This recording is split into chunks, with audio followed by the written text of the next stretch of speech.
আপনারা যখন নামাজের জন্য রওনা দিয়ে গেলেন, আমার অমুক সন্তান আপনার সঙ্গে যায় নামাজ দিয়া নতুন পোশাক পরে নামাজে রওনা দিয়েছে, কত সুন্দর লাগছে দেখতে। হঠাৎ করে তাকায় দেখলাম আমার কলিজের একটা মানিক আপনাদের সাথে নাই। আমার মনটার ভালো লাগে না। আমি ফোন দিলাম আমার মানিকের কাছে।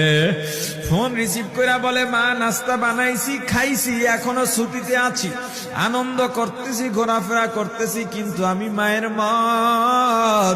আমি বললাম, বাবা তুই আমাকে পেটে ধরিস নাই, আমি তোকে পেটে ধরছি। আমাকে খুশি রাখার জন্য কত কথাই না বললি। ঈদের টাকা পাঠাইলি, তোর টাকা দিয়া তোর বাবা জামা কিনছে, তোর ভাইরা জামা কাপড় কিনছে, তোর টাকা দিয়ে পরিশ্রমের টাকা দিয়ে আমার শাড়ি কিনছে, গহনা কিনছে, কিন্তু তোর পাশে আমি হাতুড়ের বাড়ির শব্দ কেন পাই? আমার সন্তান বলতে চায় না, পরে বলে, মাগো কাজ করতে আসছি, টাকা নিয়ে কাজ করি, ঈদের দিনেও আমাদের ছুটি দেয় না। ওরে স্বামী বলে, ঈদের দিনেও যেই সন্তান কাজ করে, এই শ্রমের টাকার শাড়ি আমি মা কেমনে পরব রে? ওরে বাবা, আজকে তুই আসবি, খবর শুনে তোর মা এক সপ্তাহ আগের থেকে ঘুমায় না, তোর জন্য কত রঙের পিঠা বানাইছি,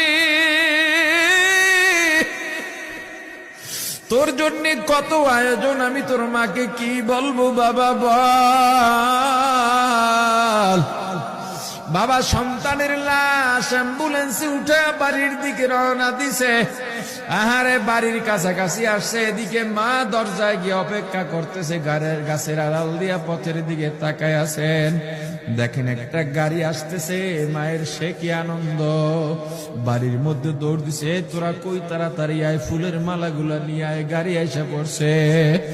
বাড়ির দরজা দিয়ে যখন অ্যাম্বুলেন্সের হরেন দিয়া ঢুকতেছে, হুইসেল দিয়া ঢুকতেছে, মা একটা চিৎকার দিছে, ওরে এই মরণ গাড়ি আবার বাড়ি কেন, কার কপাল পুরুষে?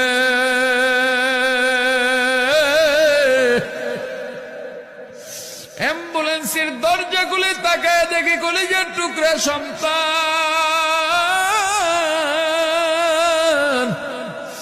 এমন ঘুমাইছে, আর জীবনেও